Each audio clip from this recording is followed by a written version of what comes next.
साथियों, नमो बुद्धाय, जय भीम, जय भारत, जय संविधान। अभी मैं आपके समक्ष लाई हूँ और संडे का दिन है।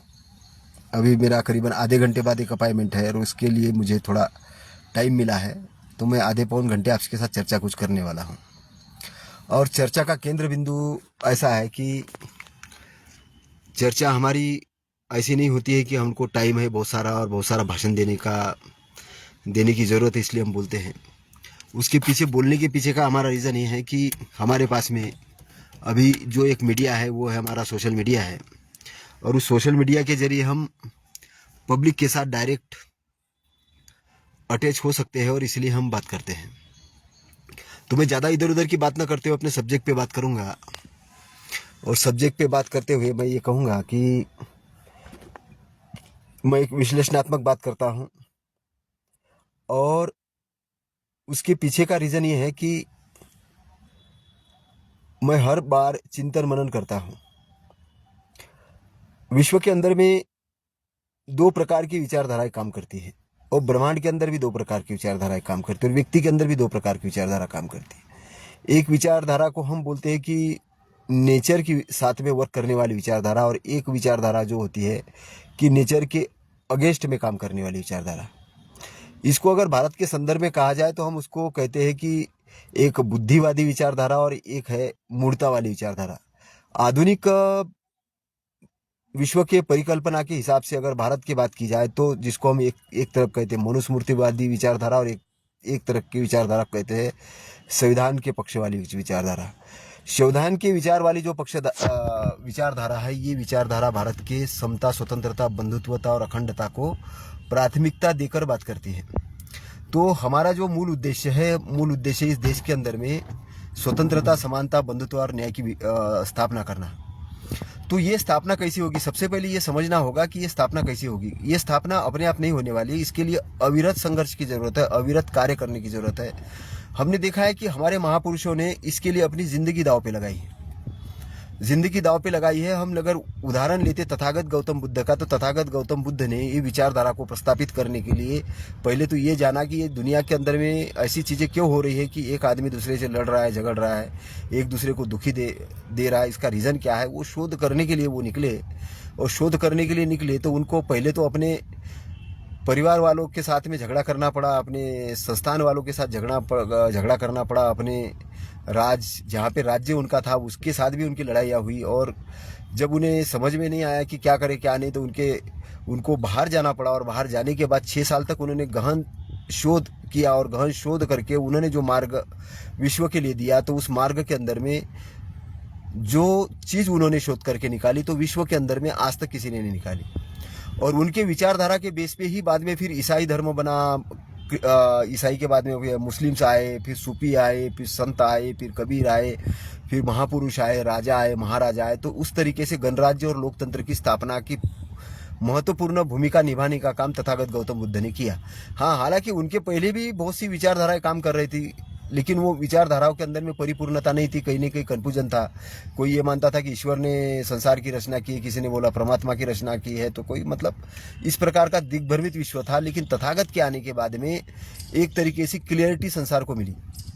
लेकिन क्लियरिटी मिलने के साथ साथ में ही वो लोग जो लोग एकाधिकार रखते थे, जैसे भारत के अंदर की बात देखा जाए तो जो वैदिक संस्कृति थी या जो मूर्तावादी संस्कृति थी, उस संस्कृति का खात्मा हुआ।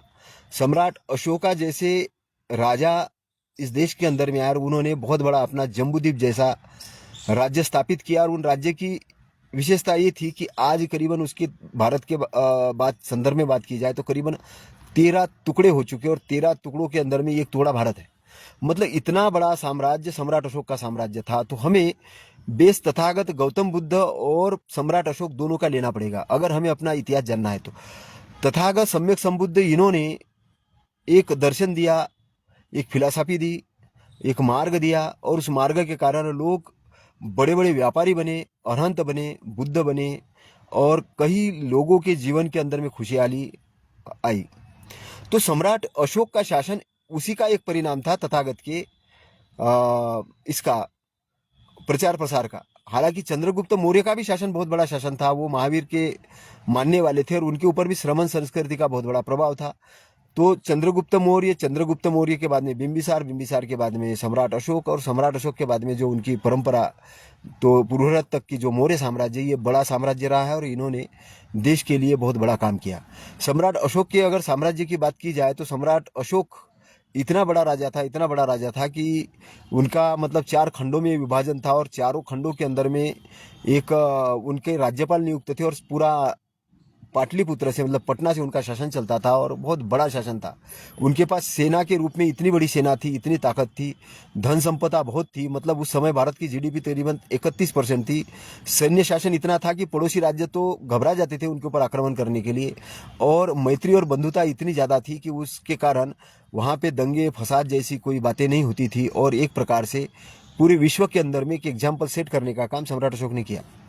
लेकिन उसी दरम्यान क्या हुआ कि ये जो ब्राह्मण संस्कृति वाले या वैदिक संस्कृति वाले लोग थे, ये भिखमंगे हो गए।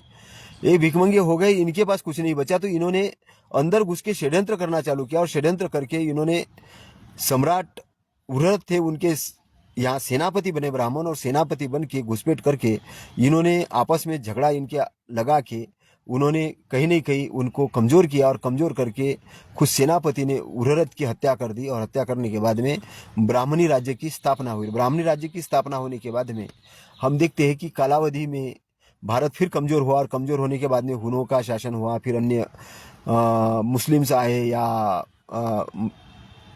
अंग्रेज आए या अन्य जो लोगों ने आक्रमण किया, उसका रीज़न था कि भारत कमज़ोर हुआ था। सम्राट अशोक के समय में जो भारत बलवान था वो भारत बाद में कमज़ोर हुआ, और कमज़ोर होने का मूल कारण है ये ब्राह्मणों की वैदिक व्यवस्था। और वैदिक व्यवस्था में भी खास तौर से जो मनुस्मृति लिखी गई, जो वर्ण व्यवस्था लिखी गई, तो अशोका ने जो समता, समानता, बंधुत्व और न्याय की व्यवस्था स्थापित की थी, उस व्यवस्था को खंडित करने का काम इन्होंने किया। इन्होंने वर्ण व्यवस्था और जाति व्यवस्था को धर्म बनाया, और वर्ण व्यवस्था और जाति व्यवस्था को धर्म बना के प्रस्थापित किया, और लोगों को शिक्षा से वंचित किया। जितने भी बुद्धिस्ट थे उनको शिक्षा से वंचित किया। वंचित करने के बाद में षड्यंत्रपूर्वक उन्हें शूद्र और अतिशूद्र की भूमिका में डाला, और उनका ये सोचने के लिए मतलब सोच नहीं आए, तो इसलिए उनका इतिहास मिटाया गया और इतिहास का लिखान किया गया। उसमें सम्राट अशोक की भूमिका के बारे में बातें नहीं होती है, तथागत गौतम बुद्ध के बारे में बात आती तो वो भी तोड़ मरोड़ के कुछ अलग बात आती है। तो हम ऐसा देखते हैं कि हमारा जो गौरवान्वित इतिहास था उसको दबाने का काम किया है, और उसको भ्रष्ट करने का काम यहाँ के जो मनोवादी लोग हैं इन्होंने किया। तो हम देखते हैं कि संत कबीर का फिर उद्गम होता है। संत कबीर ने इन अंधविश्वास के प्रति अपनी अलग जगाई, और उन्होंने जन जागृति का काम किया। और आधुनिक भारत के अंदर में हम देखते हैं कि ज्योतिबा फुले और सावित्रीबाई फुले माँ से फातिमा शेख इन्होंने मिलके महिलाओं के लिए, शूद्रों के लिए, अतिशूद्रों के लिए पहली बार पाठशाला का खोलने का काम किया, और अंग्रेजों के साथ में मिलकर उन्होंने शिक्षा का दीपक यहाँ पे इस देश के अंदर में जलाया। तो अंग्रेजों के साथ में रहने के बाद भी सम्राट मतलब अपने ज्योतिबा फुले इन्होंने सत्य शोधक समाज की स्थापना की। वो ईसाई नहीं बने, क्योंकि उनको ये पता था कि सत्य का पता करके रहेंगे, और सत्य का पता करने का मतलब, सत्य शोधक का मतलब है तथागत का धम्म को अंगीकार करना। तथागत के धम्म को अंगीकार करके भारत को बुद्धमय बनाना, भारत को बोधि वाला भारत बनाना, ज्ञान वाला भारत बनाना, ये ज्योतिबा फुले का एक विज़न था, और इसी विज़न को लेके वो काम कर रहे थे। बाबा साहब ने उस बात को आगे बढ़ाया, और बाबा साहब ने कहा कि मेरे 3 गुरु हैं, ज्योतिबा फुले, कबीर और तथागत गौतम बुद्ध। तो और बाबा साहब ने संविधान को ड्राफ्ट किया। संविधान ड्राफ्ट करने के लिए उनको अंग्रेजों के कारण उनको संविधान ड्राफ्ट करने का अवसर मिला, क्योंकि अंग्रेजों ने ये कहा कि जब तक संविधान ड्राफ्ट नहीं होगा तब तक हम अपना पावर ट्रांसफ़र नहीं करेंगे। इसलिए मजबूरी में गांधी और नेहरू इनको डिसीजन लेना पड़ा, और बाबा साहब को ड्राफ्टिंग कमेटी का अध्यक्ष बनाना पड़ा। और ड्राफ्टिंग कमेटी का अध्यक्ष बनने के कारण आज हमारे पास में बाबा साहब जाने के बाद वो संविधान है। तो संविधान संचालन करने की भूमिका यहाँ के शासन प्रशासन की और पार्टियों की है। लेकिन आज हम देखते हैं कि संविधान किस तरह संचालन हो रहा है। हम ये देखते हैं कि जुडिशियरी के अंदर में जनसंख्या के अनुपात में जो प्रतिनिधित्व होना चाहिए वो अभी हुआ नहीं है। हम देखते हैं कि शैक्षणिक संस्थान के अंदर में शिक्षा फ्री और अनिवार्य होनी चाहिए थी, तो उसको एकदम से व्यावसायिक बना दिया गया। उसको हॉस्पिटल्स जो कि फ्री होने चाहिए थे, ये गवर्नमेंट की जिम्मेदारी है, लेकिन वो उसका भी प्राइवेटीकरण हो गया। 5 स्तर के हॉस्पिटल ओपन हो रहे हैं। और जहाँ रोजगार की बात है वहाँ पे रोजगार की जगह लोगों को कावड़ यात्रा में भेजा जा रहा है और लोगों को ये कर रहा है। और जहाँ बैंकिंग सेक्टर की बात है, औद्योगिक सेक्टर की बात है, इकोनॉमिक सेक्टर की बात है, तो इकोनॉमिक और बैंकिंग सेक्टर्स अपने आप में लोगों को लूटमारी का काम कर रहे हैं और लोगों के सामान्य लोगों को वो प्रताड़ित करने का काम कर रहे हैं। उसका रीज़न ये है कि यहाँ की जो व्यवस्था है, मतलब मानव अधिकार आयोग अपना काम नहीं बराबर कर रहा है, कलेक्ट्रेट अपना काम बराबर नहीं कर रहा, सीएम अपना काम बराबर नहीं कर रहा, पीएम अपना काम बराबर नहीं कर रहा, आईएएस ऑफिसर है वो अपना काम बराबर नहीं करे, तो सारे सिस्टम भ्रष्ट की तरफ चला गया और एक दूसरे को बचाने में लगे हुए, एक दूसरे को बचाने में लगे और सामान्य जनता के लिए जो मौलिक अधिकार है उसका हनन हो रहा है इस देश के अंदर में। तो अंग्रेजों के समय में जो शासन व्यवस्था थी उस शासन व्यवस्था से आज के डेट में बदतर शासन व्यवस्था है। हमारे प्रधानमंत्री जी बड़े जोर से बोलते हैं कि 800 करोड़ रुपए सीता माता के मंदिर के लिए हम दे रहे हैं, लेकिन राजस्थान के अंदर में जब एक छत गिरती है तो वहाँ उनके पास बजट नहीं होता है। बोलते कि हमारे पास सरकारी स्कूलों के लिए बजट नहीं है, तो वहाँ आदिवासियों के ओबीसी के बच्चे मारे जाते हैं। तो एक तरफ से लोगों के बच्चे मारे जा रहे हैं, दूसरी तरफ मंदिरों के लिए बजट दिया जा रहा, महाकुंभ के लिए बजट दिया जा रहा। अभी उज्जैनी का आएगी, वहाँ पे कोई महाकुंभ लगेगा, कोई कार्यक्रम लगेंगे तो 1 लाख करोड़ के आसपास का सरकार वहाँ पर भी बजट देगी।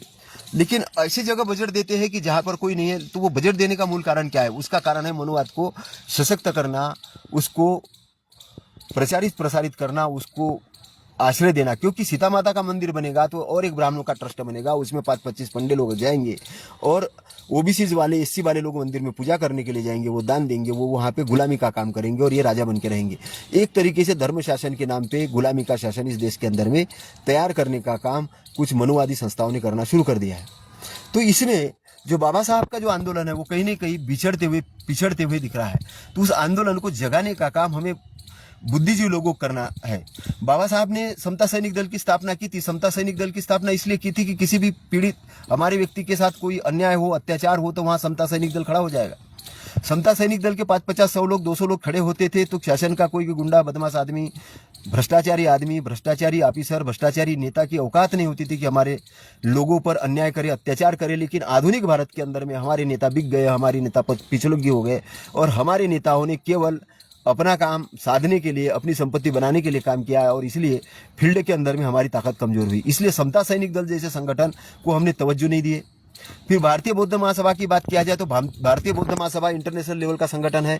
उस संगठन का मूल कार्य ये था कि बड़े बड़े संस्थान ओपन करना, बड़े बड़े विहार ओपन करना, यूनिवर्सिटी ओपन करना, लेकिन हमने उसको पंडों के विहारों के, पंडों के मंदिरों जैसे विहार बनाना चालू कर दिया और एक परिवार का उसमें कब्जा होता है, एक अध्यक्ष का कब्जा होता है। वो उस प्रकार के विहार नहीं बन पा रहे कि जिसमें लोक कल्याण के लिए वहाँ पे प्रशिक्षण हो, ये हो है। 2-4-5% केवल काम कर रहे हैं, तो बाकी सप्ताह भर में ताले लगे रहते हैं और अध्यक्ष की भूमिका और नेताओं की भूमिका से वो संचालित होते। किसी पार्टी का नेता आता, अध्यक्ष बनता और भाषण दे के चला जाता, डोनेशन दे के चला जाता थोड़ा बहुत। और ये हमारा भारतीय बौद्ध महासभा उस प्रकार से काम कर रहा है और उनकी व्यक्तिगत संस्था की तरह वो काम कर रहे हैं, व्यक्तिगत घराने की तरह से काम कर रहे हैं। फिर बाबा साहब की तीसरी संस्थान की बात करते, रिपब्लिकन पार्टी ऑफ इंडिया।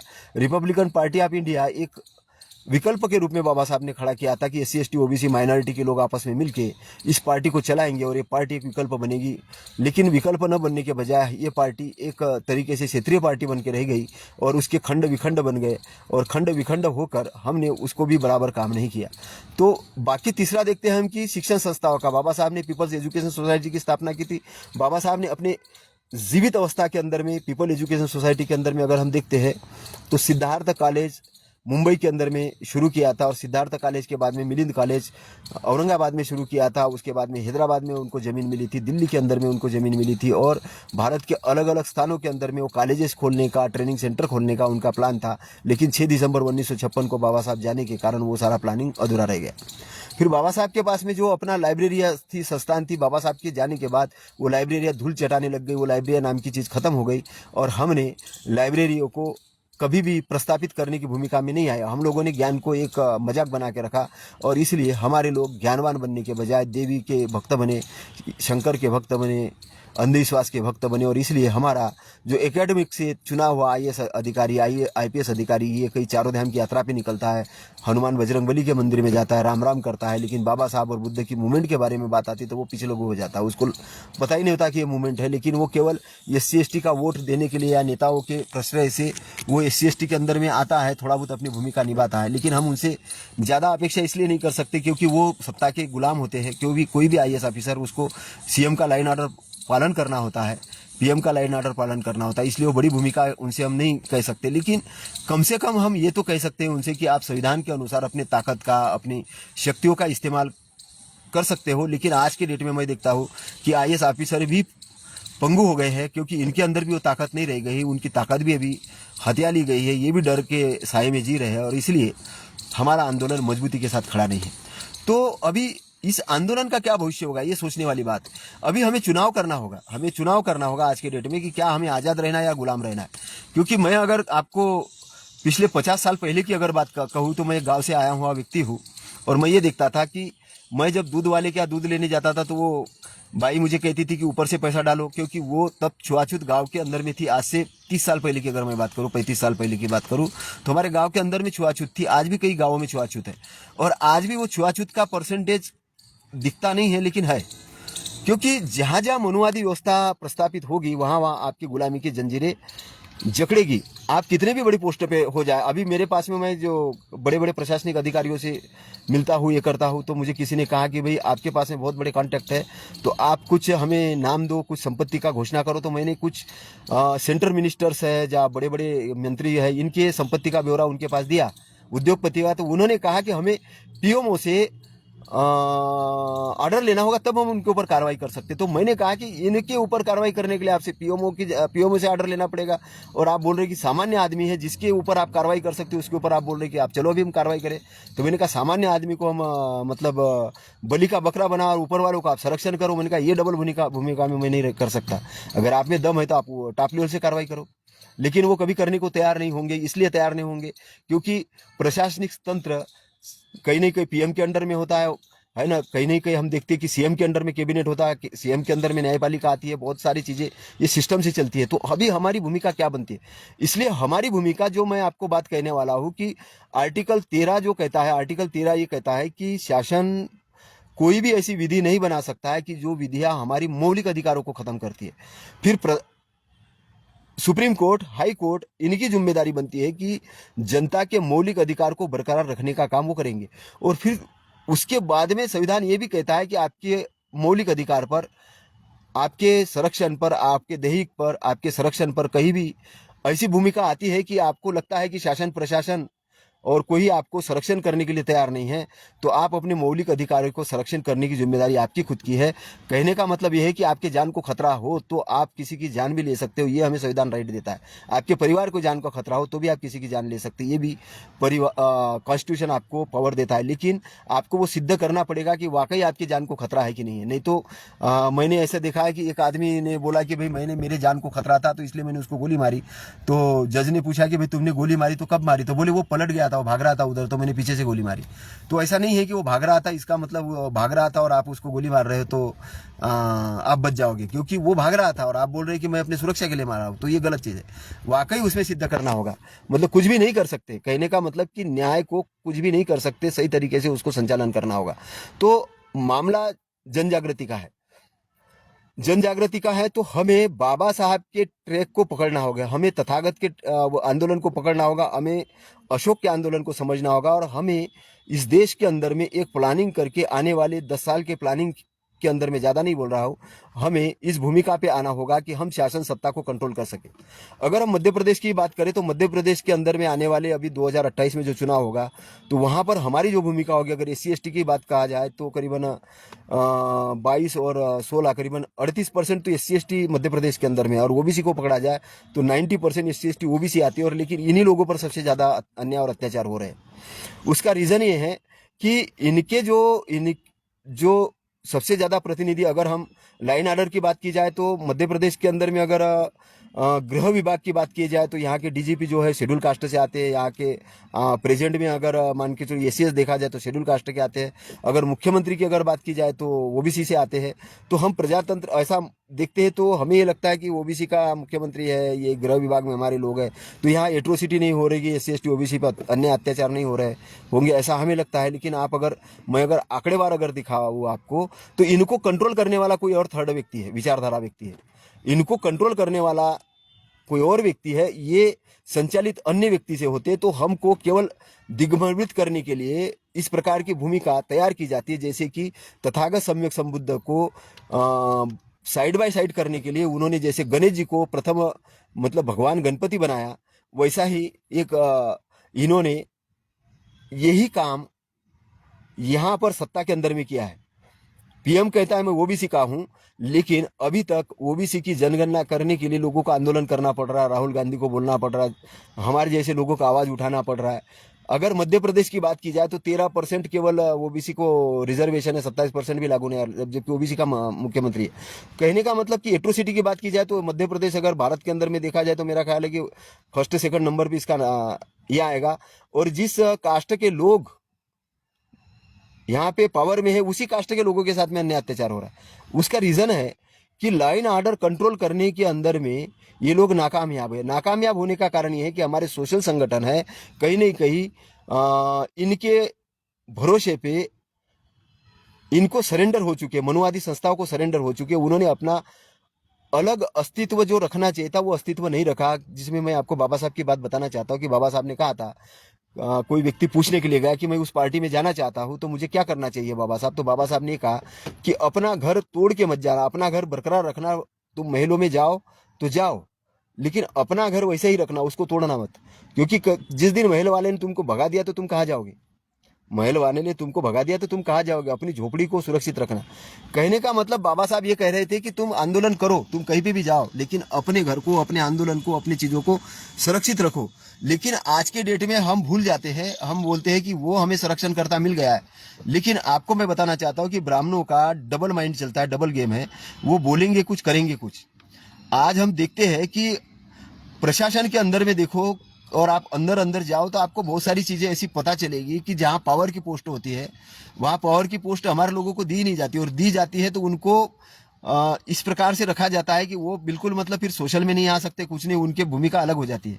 इसलिए जिनको पावर की पोस्टें मिली है उनसे तो आशा ही मत करिए कि वो सोशल वर्क करेंगे। वो गोपनीय रूप से आपके लिए थोड़ा बहुत काम कर सकते हैं। तो इसलिए मैं जितने अधिकारी है उनको एक ही चीज की सलाह देता हूं कि आप बढ़ चढ़ के सोशल आंदोलन में हिस्सा मत लो। आप अपने लोगों को तैयार करो। आपकी भाषा मेरे जैसे लोग हैं या अन्य लोग हैं जो बेरोजगार है या जो व्यवसाय कर रहे हैं या जिनको लगता है कि 2-4 दिन के लिए चले भी जाए जेल में तो उनकी नौकरी नहीं जाने वाली, उनसे कोई फर्क नहीं पड़ने वाला, ऐसे लोगों को आप आगे करो। लेकिन हमारे जो नेता है या हमारे जो मतलब कर्मचारी है, इनकी सबसे बड़ी कमी मैं देखता हूँ, इनको खुर्ची चाहिए, पॉम्पलेट में नाम चाहिए, इनको फूलमालाएं चाहिए और अपने आप को एक्सपोज करते हैं। और एक्सपोज करने के चक्कर में ही इनका काम लग जाता है। बहुत बार ये अपने आप को ऐसा इस्तेमाल करते हैं कि जैसे कोई मतलब कि है ही नहीं। अब मैं ये बताना चाहता हूँ कि आप अगर गवर्नमेंट के अगर अंडर में सर्विस कर रहे हो तो आपको, आपकी एक आचार संहिता होती है और उस आचार संहिता के अंदर में आपको रहना पड़ता है। अगर आप उस आचार संहिता का उल्लंघन करते हैं तो कहीं ना कहीं से ऊपर से दबाव आता है। और मैं ऐसा देखा हूँ कि हमारे जो सोशल काम करने वाले जो बहुत दबंग टाइप के कर्मचारी थे, उनको भी मैंने देखा है कि उनके ऐसी जांचें बिठा दी गई, अचानक उनके पेंशन रोक दिए गए, उनका जो ग्रेजुइटी का फंड रोक दिया गया और पता चला कि बेचारे वो मरने के बाद भी उनको नहीं मिला। तो ऐसी भी घटनाएं हुई है। तो हमें ये पता चलना चाहिए कि हमें शिवाजी महाराज की रणनीति या जो तानाजी की जो रणनीति है वो अपना के काम करने की जरूरत है। तानाजी क्या करते थे कि उनके पास में सेना कम थी, रहती थी 10-15 की सेना रहती थी, और 10-15 की सेना रहती थी तो वो उनको वो किला जितना रहता था तो वो क्या करते थे, वो रात के अंधेरे में चढ़ाई करते थे। जब बाकी शत्रु के सैनिक सो जाते थे तो वो जाके वहां के सेनापति या राजा उसके ऊपर चढ़ाई कर देते थे किले पर, उसको कब्जे में लेके बोल देते थे कि बाकी सेना को ऑर्डर दो कि तुम्हारे किले को हमने हस्तगत कर लिया है, अब तुम हमारे गुलाम हो गए, नहीं तो तुम्हें मार देंगे। तो वो क्या करते थे कि सीधे राजा पे चढ़ाई करते थे। लेकिन कब करते थे, उसको गमीनी युद्ध कहते हैं। तो वो रणनीति अपनानी पड़ेगी युद्ध के रूप में, वो रणनीति अपनानी पड़ेगी। हमने जैसे कोरेगांव के अंदर में जो रणनीति अपनाई, 500 लोगों ने 28,000 पेशवाओं को मार भगाया, तो वो रणनीति के तहत ये किया। ऐसा नहीं है कि वो आमने सामने की लड़ाई हुई, ऐसा नहीं है। उन्होंने एक वहां का जो गांव था उस गांव का आश्रय लिया और पेशवाओं के सेना को तोड़ा टुकड़ियों के अंदर में, अलग अलग टुकड़ियों के अंदर, क्योंकि गांव के अंदर में इकट्ठा सेना नहीं घुस सकती थी, वो टुकड़ों टुकड़ों में घुसी और इसके कारण उसका पराजय हुआ। क्योंकि शक्ति को जब विखंडित किया जाता तब वो पराजय की स्थिति में आती है। ब्राह्मणों ने यही किया। ब्राह्मणों ने हमारा सबसे पहले संगठन तोड़ा है। संगठन तोड़ने के लिए उन्होंने शूद्र और अति शूद्र ऐसी कैटेगरीज बनाई। कैटेगरी बना के उन्होंने उनको जातियों के अंदर में तोड़ा, और एक एक जातियों का अगर कैलकुलेशन किया जाए तो 3.5% से ज्यादा हो ही नहीं सकती। अगर एक जाति इकट्ठा भी हो जाए तो ब्राह्मणों का मुकाबला नहीं कर सकती। इसलिए बाबा साहब ने एजुकेशन का मंत्र दिया कि एजुकेशन हो जाओ और ऑर्गेनाइज हो जाओ। एजुकेशन, ऑर्गेनाइजेशन और एजुकेशन, ये 3 मंत्र बाबा साहब ने दिए। एजुकेशन का मतलब केवल एकेडमिक एजुकेशन नहीं, क्योंकि ये आंदोलन की लड़ाई का मतलब आंदोलन की एजुकेशन, एकेडमिक एजुकेशन का मतलब है कि आपको आईएएस बनना है, आईपीएस बनना है, आईआरएस बनना है, बड़े पोस्टर पे जाना है, तो एकेडमिक एजुकेशन। नेता बनना है तो नेता का एक अलग एजुकेशन होता है। लेकिन रणनीतिक एजुकेशन अगर आपको लेना है, आंदोलनात्मक एजुकेशन लेना है, तो आपको आंदोलन की परिभाषा जानना होगा। जैसा कि बाबा साहब ने कहा था कि उनके महलों के अंदर में जाओ लेकिन आपका घर भी ये रखो। तो बाबा साहब ने शिक्षण संस्था खड़े करने का मूल कारण ये था कि आज तक हमारे नेताओं ने अगर शिक्षण संस्थाएं खड़ी की होती तो आज प्रत्येक गांव के अंदर में, प्रत्येक तहसील के अंदर में हमारा स्कूल, हायर सेकेंडरी स्कूल होता और प्रत्येक जिले के अंदर में हमारी इंजीनियरिंग कॉलेजेस होते। लेकिन हमने उधर ध्यान नहीं दिया, हमने पैरेलल टू पैरेलल संस्थान ओपन नहीं किए। इसके बदले हमने क्या किया, हमने 5-5 करोड़ 10-10 करोड़ के अपने महल बनाए, अपनी खेती बनाई, या हमने अपना धन किसी और के नाम से लगाया और वो धन को डुबा दिया, या हमारा धन भी बहुत बड़ा हो गया। तो मैं आपके लिए एक बड़ी खबर ये बताना चाह रहा हूं कि आप अगर 100 करोड़ की भी संपत्ति इकट्ठा कर लो और 100 करोड़ की संपत्ति इकट्ठा करने के बाद में अगर आपने ऑर्गेनाइजेशन नहीं चलाया तो आप मेरी बात को लिख लेना, लिख लेना, मैं बोल रहा हूँ लिख लेना। और ये बोल रहा हूँ कि आपकी वो 100 करोड़ की संपत्ति भी छीनी जाएगी, आपकी 100 करोड़ की भी संपत्ति छीनी जाएगी, क्योंकि संगठन आपके साथ में नहीं होगा जब वो सत्ता में होगा। क्योंकि मुस्लिमों के साथ ऐसा हो चुका है भारत के अंदर में, मुस्लिमों के साथ उत्तर प्रदेश में हो चुका है, राजस्थान में हो चुका है, तो शेड्यूल कास्ट, शेड्यूल ट्राइब और ओबीसी के साथ नहीं होगा, ऐसा मत बोलिए। इसलिए जाग जाओ, इसलिए जाग जाओ, संभल जाओ, क्योंकि ये सारी चीजें मैं देख रहा हूं, मैं सारी चीजें देख रहा हूं कि यहाँ पे आर्टिकल 13 का कैसा कैसा उल्लंघन हो रहा है, किस प्रकार के एक्ट बनाए जा रहे हैं। अभी मैं देखता हूँ कि सरफेसी एक्ट जो मकान के लेके, संपत्ति को लेके, दुकान के लेके, जमीन को लेके जो बनाया गया, बैंकों को इनहेंस पावर दिए गए और वो मौलिक अधिकार का भी हनन करता। और उसके बाद में जो ट्रिब्यूनल्स उसके जो बने गए, चाहे डीआरटी बने, डीआरएटी बने गए हैं, तो वो ट्रिब्यूनल्स भी इस प्रकार के अंधे जैसे जजेस काम कर रहे हैं कि उसका कोई अंदाज नहीं है। और ये जब काम नहीं करते तो नाइलाज करके पर हाई कोर्ट ही जाना पड़ता है, सुप्रीम कोर्ट ही जाना पड़ता है। और उसके बाद में भी अगर कुछ नहीं होगा तो हमें प्रदर्शन करना होगा और रोड ही जाम करने होंगे। तो कहने का मतलब कि मामला जनजागृति का है। एक तरफ अगर हम देखते हैं तो लोग यहाँ का जो शासन तंत्र है, अगर हम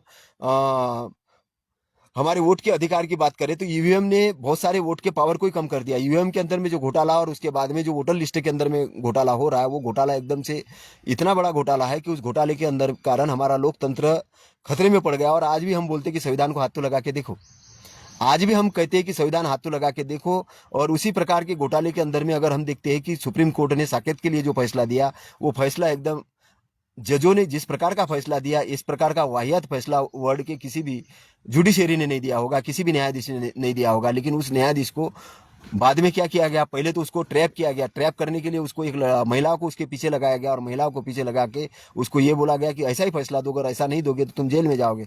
अब उसने वैसा ही फैसला दिया तो उसको फिर सेंटर के राज्यसभा के अंदर में ले लिया। ये काम एक तरीके से लालच दिया जाता है, एक तरीके से ये भी किया जाता है। ऐसा क्यों होता है? इसलिए किया जाता है क्योंकि हमारा सोशल ऑर्गेनाइजेशन उस लेवल का नहीं है कि हम सोशल लोगों को या जुडिशियरी को या इनको प्रोटेक्ट कर सके। हमने उस लेवल की अपनी ये नहीं की। हमने कहीं ना कहीं गुंडे बदमाशों के अंडर में अपनी सत्ता दे दी। आज गुंडा बदमाश अपने आप में सत्ता के अंदर में होगा और वहां से बदमाशी कर रहा है। आज अभी कुछ मालेगांव बम ब्लास्टों को लेकर इतनी चीजें चली, इतने, लेकिन वहां पे वो ना सीबीआई ना कुछ, और हम देखते हैं कि जो जांच करने वाले जो अधिकारी थे वो मारे गए। और उसके बाद में जो कुछ हुआ कि जो लोग अपराधी लोग थे वो अपराधी छूट गए और जांच एजेंसियों को पता ही नहीं कि किसने क्या किया। जबकि आज इलेक्ट्रॉनिक युग है और इस युग के अंदर में सारे एविडेंस काम करते हैं, सारे एविडेंस, लेकिन फिर भी वो न्यायपालिका अब फैसले देने के लायक नहीं बची है। मीडिया है, बिक गया है, मीडिया बिक गया है। और इस दशा के अंदर में अभी हम कुछ चीज़ें देखते हैं तो राहुल गांधी जैसे लोग थोड़े बहुत अपनी आवाज़ उठा रहे हैं। वो भी क्यों आवाज़ उठा रहे हैं? कहीं नहीं कहीं हम सोशल लोग उसके साथ में हैं और उनको ताकत दे रहे हैं। कुछ सोशल लोग आवाज़ उठा रहे हैं, थोड़ा थोड़ा सोशल मीडिया काम कर रहा है। लेकिन अगर हमने आज के डेट में देखा तो पूरे के पूरे एनडीटीवी से लेके ऐसे बड़े बड़े चैनल देखो, वो सब बिक चुके हैं। पत्रकारिता बिक चुके हैं कि वो क्या समाचार छापना क्या नहीं, है ना। और ईडी है, सीबीआई है, ये भी कहीं ना कहीं दबाव में काम कर रही। तो लोकतंत्र को अब बचाएगा कौन? कैसा लोकतंत्र? किसके लिए बचाना जरूरी है? आपके लोकतंत्र का मतलब है कि आपके मौलिक अधिकार, अगर आपके मौलिक अधिकारों का हनन हो जाए तो आप इंसान कहलाने लायक नहीं होगा। कल भी कोई भी आके आपको अचानक गिरफ्तार कर लेगा, जेल में डाल देगा। अभी देखो कि हमारे जो chief justice of India Gavai साहब ने कहा कि ईडी जो काम कर रही है, ईडी 5-5 साल में लोगों को जेल में रखते हैं, उसके बाद में पता चलता है कि उसके ऊपर कोई ट्रायल नहीं हुआ और वो बाइज्जत बरी कर दिया गया। तो भाई बाइज्जत बरी कर दिया तो 5 साल तो उसके टाइम कौन ये करेगा? इसका मतलब है कि जानबूझ के उसको 5 साल के लिए अंदर करने का काम किसने किया? ईडी ने किया। तो ईडी की जो भूमिका है कहीं ना कहीं उसके पीछे राजनेता है, उसके पीछे वो लोग हैं कि जो भ्रष्टाचारी लोग हैं कि जिन्होंने एक क्रांतिकारी व्यक्ति को या अन्य व्यक्ति को उसने जेल में डालने का काम किया। तो ऐसे अगर घटनाक्रम होता तो वहां पे जनता की क्या भूमिका होती है? जनता की भूमिका चुपचाप रहने की भूमिका नहीं होना चाहिए, वह आंदोलन की भूमिका होना चाहिए। क्योंकि जो लोग अत्याचार करते हैं तो अत्याचार करने वाले से ज्यादा अत्याचार सहन करने वाला ज्यादा गुनहगार होता है। बाबा साहब कहते हैं हम लोग हजारों साल तक गुलाम रहने का मूल कारण ये नहीं था कि हम लोग गुलाम रहना चाहते, हम सहन कर रहे थे। हमको समझा दिया गया था कि भाई अछूतपन वगैरह आपके पुराने जन्म कर्म के कारण होगा। तो पुराने जन्म के करने का कारण था तो मेरी माँ या मेरे बाप या हमारे आजा वाजा वो पूरा भगवान को गाली देते थे, तूने हमने पुराने कौन से जन्म के कर्म का हमको पाप दिया, कैसा दुख दे रहा है, ऐसा बोलते रहते थे वो हमारे पूर्वजों को अगर देखा जाए। तो ये किसने सिखाया है? ये चालाक और धूर्त लोगों ने सिखाया। ये चालाक और धूर्त लोगों ने ऐसे साहित्य लिख के रखे हैं कि उस साहित्य के अंदर में उन्होंने धूर्तपना डाल के रखी। मतलब ये महाभारत है, रामायण है, इस टाइप के जो कथा है या इस टाइप के जो अंधविश्वास वाले साहित्य, ये आपको गुलाम बनाने के लिए लिखे गए हैं, ये आपके पावर छीनने के लिए लिखे गए। अगर इन साहित्यों का गहनता से अध्ययन करो तो आपके माता बहनों को गालियां दी गई उसमें, उसने उनको बोला कि पढ़ने का अधिकार नहीं है।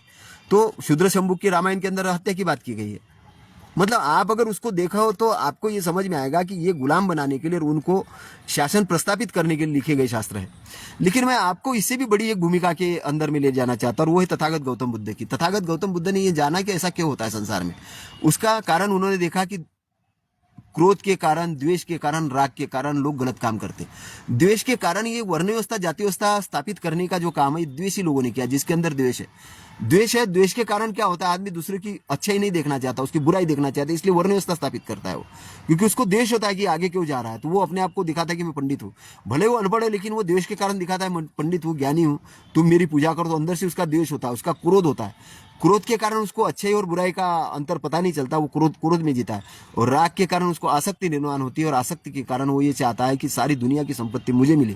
इसलिए आप यहाँ पे देखिए तो भ्रष्टाचार का लेवल इस लेवल तक है कि आपको मैं क्या बताऊं कि उस लेवल के अंदर में अगर आप जाओ तो कोरोना के अंदर में जो वैक्सीन वो जो लग रही थी ना, तो उसका भी इतना भ्रष्टाचार हुआ कि 80-80 हज़ार की वो इंजेक्शन बिकी, 2-2 हज़ार की इंजेक्शन 80-80 हज़ार में बिके।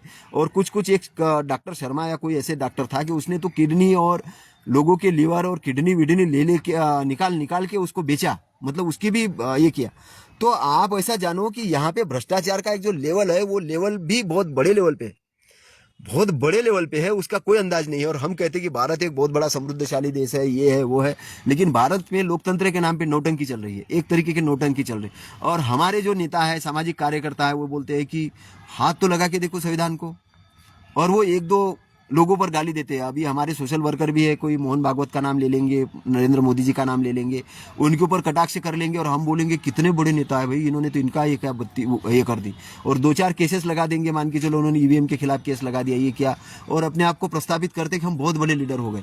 लेकिन ये बाबू टाइप के लोग हैं, ये बाबू टाइप के या एक निचले लेवल के लोग हैं जिनके पास विजन नहीं है।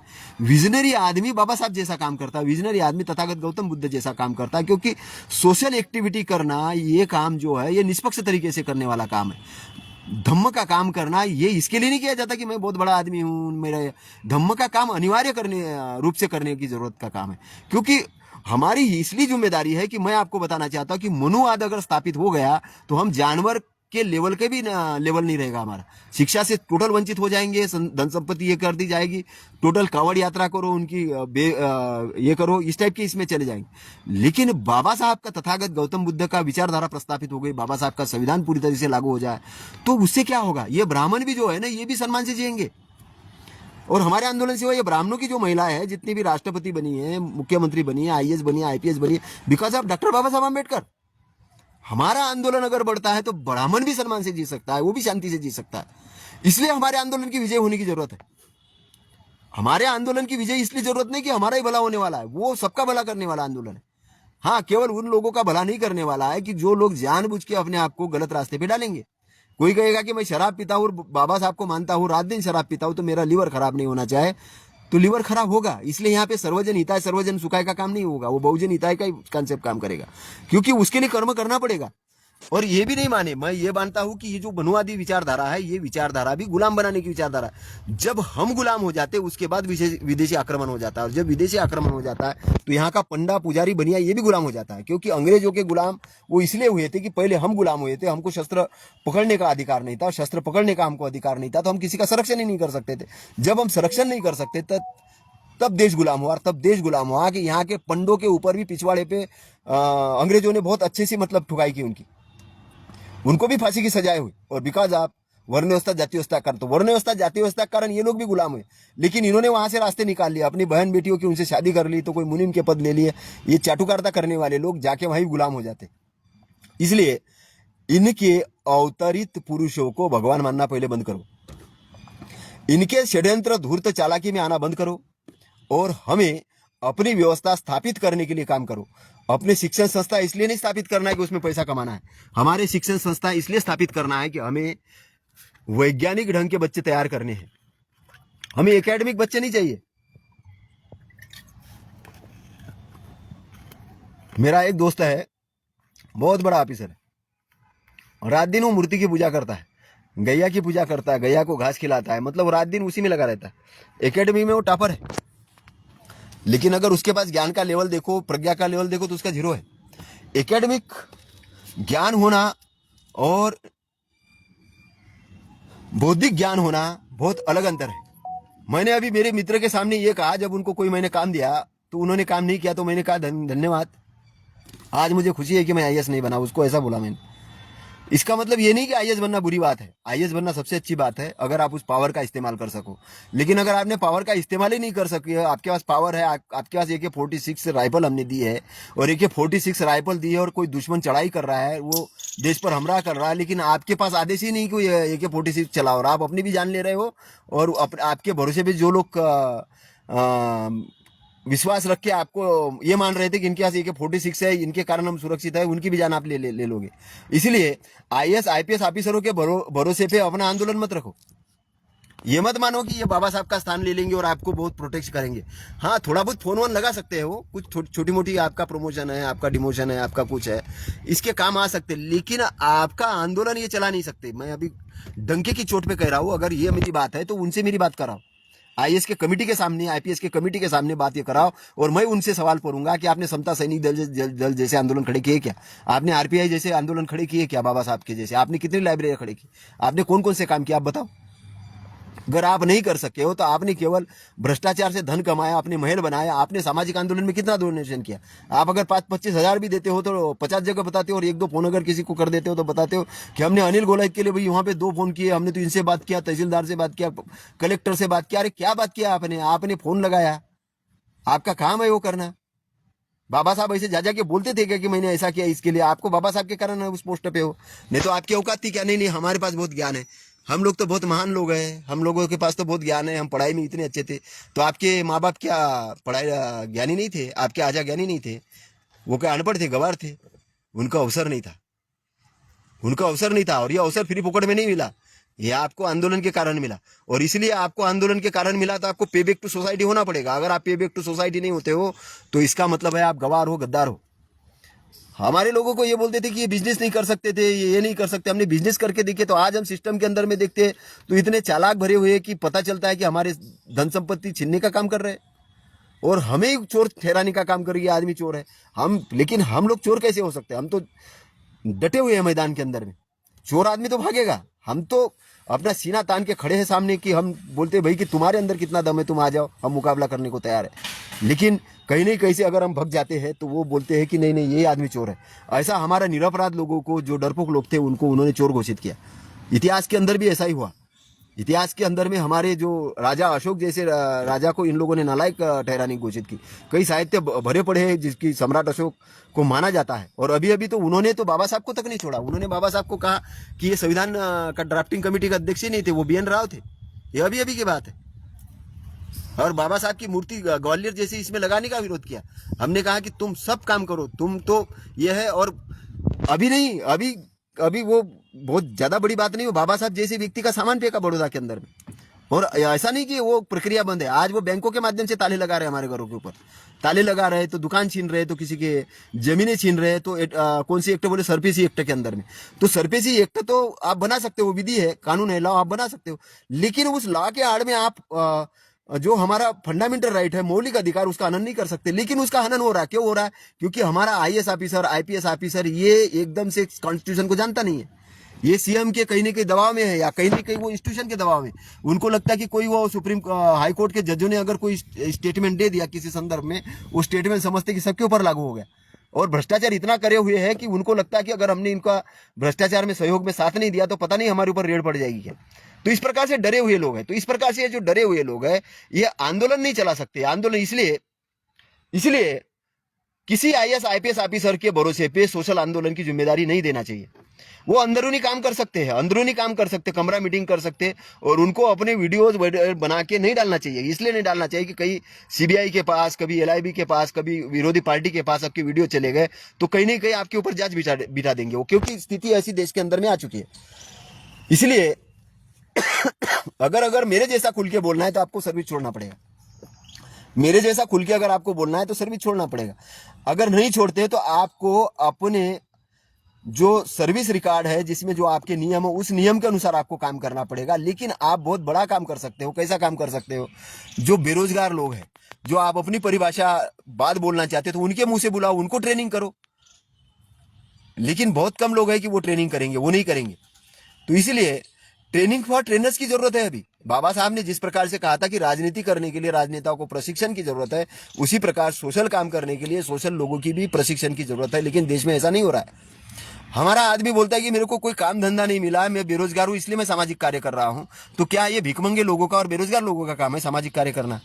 भीखमंगे और बेरोजगार लोगों का काम सामाजिक काम करना नहीं है। सामाजिक काम करना विद्वान लोगों का काम है, क्योंकि समाज को दिशा निर्देश देना है। और दिशा निर्देश देने वाला आदमी जो बेरोजगार है, बोले मेरे को काम धंधा नहीं मिला इसलिए मैं कर रहा हूं, ये कोई बात हुई क्या? भाई मैं बोल सकता हूँ कि मैं सिविल इंजीनियरिंग किया था, मैंने दर्शन शास्त्र के अंदर ग्रेजुएशन किया, मैंने लॉ किया, मैंने मार्केटिंग के अंदर में कोर्सेज किए, मैं ये सारे किया, मैं बोला कि मैं नौकरी नहीं करना चाहता, तो मैं बोल सकता हूँ। लेकिन एक आदमी है कि जो 10th क्लास ही पास नहीं हो रहा, कुछ आगे नहीं बढ़ रहा है, ना पढ़ रहा है, ना कुछ हो रहा है, पढ़ा है, दारू पी रहा है, इधर घूम रहा है, उधर घूम रहा है, और रात में बोलता है कि मैं सामाजिक काम कर रहा हूँ। तो सामाजिक काम करना दारू पीने वाले का काम नहीं है। सामाजिक काम करना भिखमंगे का काम नहीं है। सामाजिक काम करना विकसित लोगों का काम नहीं है। सामाजिक काम करना एक ट्रेनर का काम है। इसलिए तथागत गौतम बुद्ध जो सामाजिक काम करने के लिए भिक्षुओं को भेजते थे, तो उनकी ट्रेनिंग क्लासेस थी, और ट्रेनिंग क्लासेस में भी वहां पे चुनाव होता था कि ये लायक है या नहीं है। हर किसी को चिवर नहीं दिया जाता था। लेकिन आज के डेट में देखो तो हर कोई चिवर पहन रहा है, हर कोई चिवर पहन रहा है। बोले कि पत्नी ने घर से भगाया तो चिवर पहन लो, कोई काम नहीं मिला तो चिवर पहन लो। ना उसको ढंग से त्रिशन पंचशील आती है, पता चलेगा दारू पी रहा है, पता चला सिगरेट पी रहा है, पता चला 2-3 लड़कियों के साथ घूम रहा है, तो बोले मैं भिक्षु हूँ। तो हमारा भिक्षु संगठन भी कहीं ना कहीं बिखरा हुआ है। तो प्रशिक्षण का स्थल नहीं है।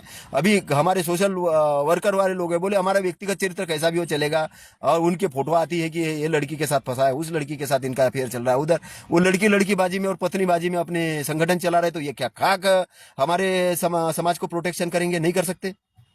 क्यों कर सकते हैं लोग? ये केवल अपना चंदा वसूली करने का काम कर रहे हैं। और हम बोल रहे हैं कि इकोसिस्टम डेवलप करो, आप इकोसिस्टम डेवलप करो, इकोसिस्टम डेवलप करो। इकोसिस्टम डेवलप करने के लिए तैयार ही नहीं है। भाई अगर पानी बह रहा है नदी के अंदर में, तो उस पानी को क्या करना है? अगर गंदा पानी हो तो उसको फिल्टर करके वापस अपने घरों तक लाना है। यही तो काम करना है। हमारे घरों के अंदर में हजारों रुपए का प्रोडक्ट अभी पर डे इस्तेमाल हो रहा है, उसको रिसाइकल करके हमारे घर के अंदर में कैसे ला सकते, ये करना है। आज वो मुस्लिमों का बेरवा बोरवा समाज जो कौन है, वो उनका इकोसिस्टम है, सिंधियों का इकोसिस्टम है, बनियों का इकोसिस्टम है, ब्राह्मणों का इकोसिस्टम, हमारा का इकोसिस्टम है, श्रीवास्तव लोगों का इकोसिस्टम हमारा है नहीं।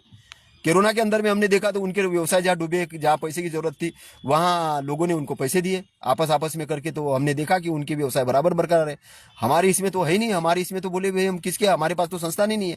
बैंकिंग स्थापना की बात है तो हमने कोई बैंक स्थापित नहीं किया। हम केवल लोगों के दूसरे बैंकों में जा जाके अपनी एफडीआर कर रहे हैं, करोड़ों की एफडीआर कर रहे हैं, और वहां के लोन है तो अडानी को दिए जा रहे हैं, अंबानी को दिए जा रहे हैं, हमारे लोगों को लोन नहीं दिए जा रहे। और जहाँ लोन दिए जा रहे हैं तो ऐसे संपत्तियों पे दिए जा रहे हैं कि जहाँ पे बहुत करोड़ों की संपत्ति है, और वो संपत्ति को बेईमानी तरीके से हथियाने का काम कर रहे हैं।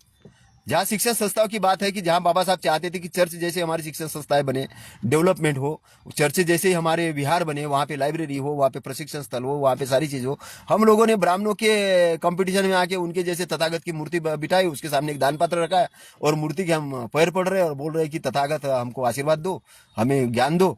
तो ये कोई ज्ञान देने वाला तरीका है क्या? तथागत क्या पत्रों के अंदर में है क्या?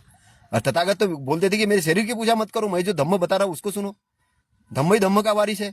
आपके अंदर ही आपका ज्ञान छुपा और अब मैं उस ज्ञान की दीपक जला रहा हूं, और वो ज्ञान अगर आपके अंदर से होता है तो मैं आपका पथ प्रदर्शक हूं, मैं आपको रास्ता दिखा रहा हूं। तो ये फ्री फोकट का है क्या निब्बान आपको प्राप्त हो जाएगा? इतना आपने ये समझ लिया है कि ऐसा ही है कि निब्बान अरहंत ऐसे ही बन जाएंगे। ये इतनी फ्री फोकट की चीज नहीं है।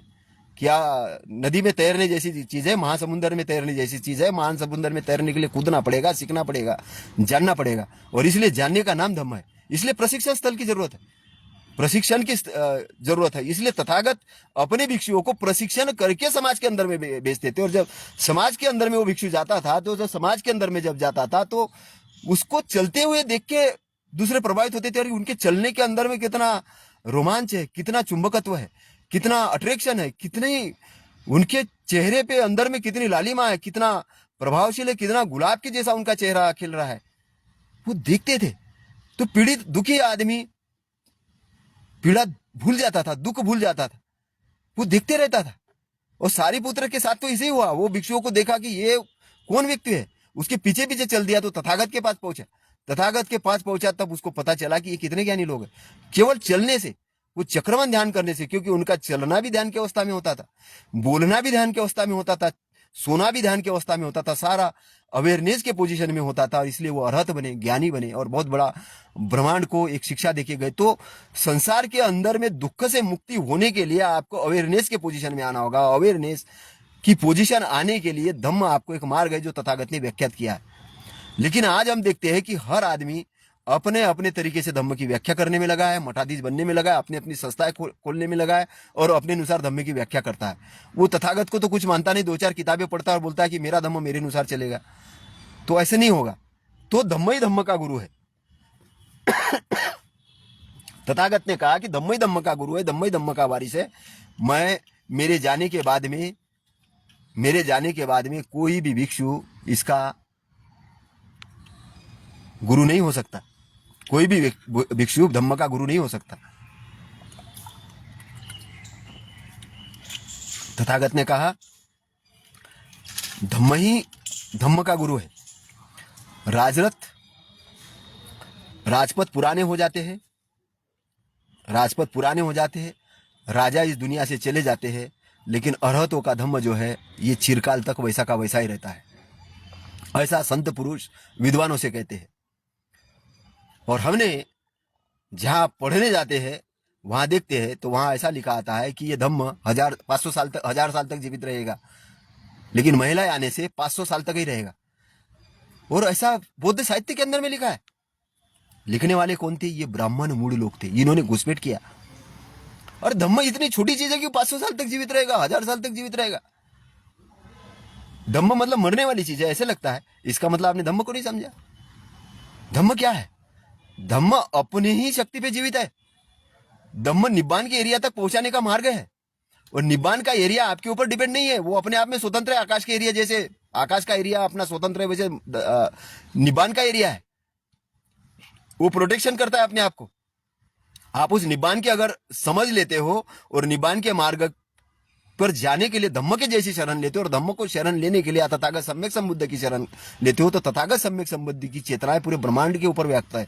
और उस तथागत सम्यक संबुद्ध के चेतना के साथ आपकी चेतना जब अटैच हो जाती है, जब आपकी चेतना उस लेवल पे पहुंचती है, तब आपको धम्म जब समझ में आता है। जब 37 बोधि पक्ष धम्म के अंदर में जब आप एंट्री करते हो, जब आप अपने बोधि को जगाते हो, तब आपको प्रज्ञा का पथ मिलता है। और जब आपको प्रज्ञा का पथ मिलता है तो समाधि की जो हाईएस्ट लेवल है वो आपको दिखती है। और जब समाधि की हाईएस्ट लेवल है तो प्रज्ञा की भी हाईएस्ट लेवल होती है। तो जब प्रज्ञा की हाईएस्ट लेवल होती है तो आपका मार का क्षेत्र ये शिथिल हो जाता है या मूर्छा जाता है, और तब आप अचीवमेंट के हाईएस्ट लेवल पे होते हो। और जब हाईएस्ट लेवल पे होते हो तब वो कहते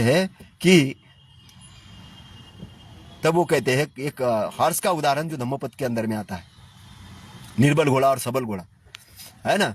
तो प्रज्ञा का भी ऐसा है कि प्रज्ञा की हानि बड़ी हानि है। प्रज्ञा की हानि बड़ी हानि है। तथागत कहते प्रज्ञा की हानि बड़ी, प्रज्ञा की प्राप्ति बड़ी प्राप्ति है। ये रिश्तेदारों का, नातेवाईकों का बिछड़ना जाना ये बड़ी हानि नहीं है, लेकिन बड़ी हानि प्रज्ञा की हानि, क्योंकि प्रज्ञा नहीं होने के कारण आप उस जन्म मृत्यु के बंधन में, उस मार के बंधन में आप पड़ोगे, और उसके बंधन में पड़ने के कारण क्या होगा।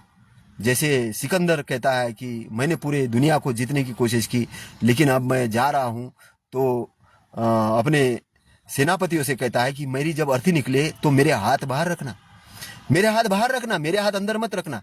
और वो हाथ को बाहर रखा जाता, वो हाथ लटकते हैं, उसके अर्थी के साथ हाथ लटकते हैं, हाथ लटकते हैं, तो वो देखता है कि खाली हाथ, दुनता दिखती कि खाली हाथ जा रहा है, ये शरीर के साथ खाली हाथ जा रहा है। हम भी खाली हाथ जाने वाले हैं, हम भी खाली हाथ जाने वाले हैं। जिस चीज को हमने धन समझा वो धन नहीं है, वो एक्चुअल साधन है। साधन और धन के अंदर में बहुत बड़ा अंतर है। धन संपत्ति, तो धम्म एक संपत्ति है।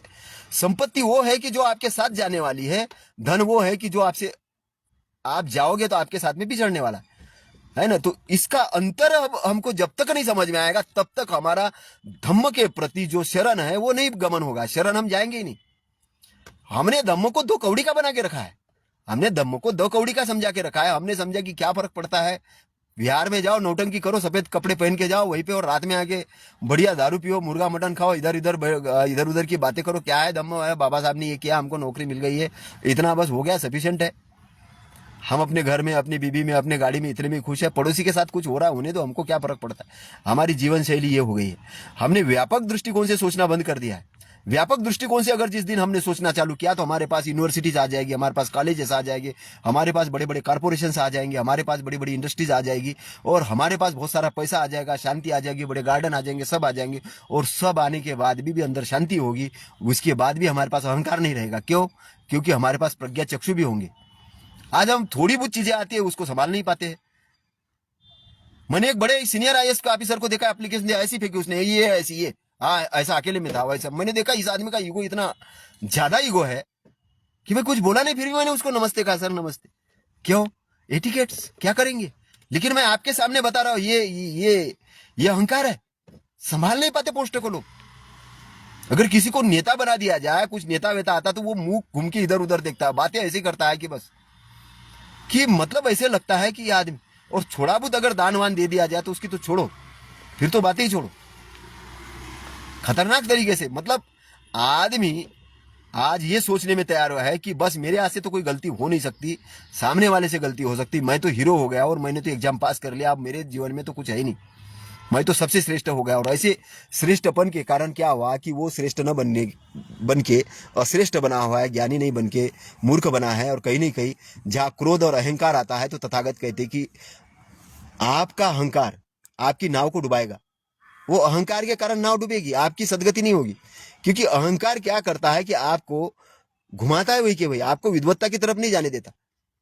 आप एक लेवल देखो ना, तथागत का लेवल देखो, वो राज्य पाठ छोड़ के वहां पे जंगल में गए, वहां पे विद्वत्ता हासिल की, और एक भिक्षा पात्र लेके चरवते भिक्के चारिकम बहुजन हिताय बहुजन सुखाय आदि न कल्याण मध्य न कुला अंत न कल्याण का मंत्र देते हुए गए।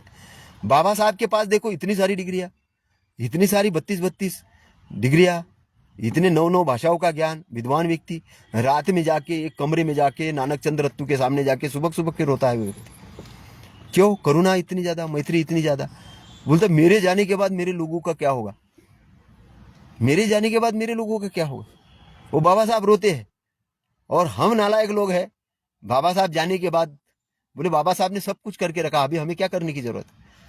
तो बाबा साहब के आंदोलन की तो हमने ऐसी वाट लगा दी है, और उसका परिणाम है, अभी दुष्परिणाम है कि अभी हमारा ओबीसी की गिनती नहीं हुई, ओबीसी का रिप्रेजेंटेशन नहीं आया, SC ST का रिप्रेजेंटेशन न्यायपालिका में इसमें नहीं आया, एजुकेशन संस्थान डूब रहे हैं, स्कूल डूब रहे हैं। आज हम स्कूल बचाने के लेवल पे नहीं है। कोरोना के अंदर में हमने दुर्गति देखी लोगों की, और ये सारा कुछ क्यों हो रहा है? धम्म की जो प्रशिक्षण संस्थान है वो नहीं काम कर रही है, पाली भाषा का तो कोई नामो निशान नहीं दिख रहा।